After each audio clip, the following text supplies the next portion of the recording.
Hey everyone, welcome to this Delph tutorial video.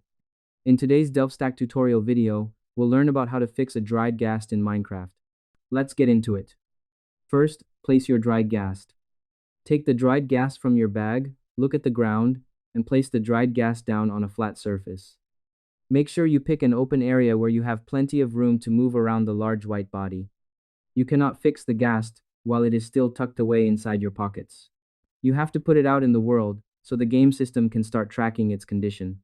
Without this step, you wouldn't be able to apply any tools to help it get better. Next, build a small wall. You need to use your building blocks to create a tight box or border around the ghast to keep it still and hold your liquids in place. Take your blocks out and build a small wall around it so that the creature is fully enclosed. Make sure the walls are tight against its body and tall enough so that no liquids can leak out from the sides. By building these blocks, you stop the creature from floating away and prepare a clean tank for the fix. It ensures your area stays organized and under control. Next, submerge it in water. Now you need to fill up the inside of your brick box completely with water to start the soaking process.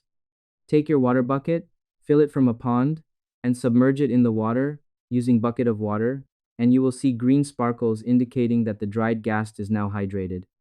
By drowning the ghast in water, you give its skin the heavy wetness it needs to wake up. Because those colored dots prove that the game has accepted your fix and started the counter. Wait around 20 minutes until the ghast fully revived. And that's it. I hope this helped you out, and I see you in the next one.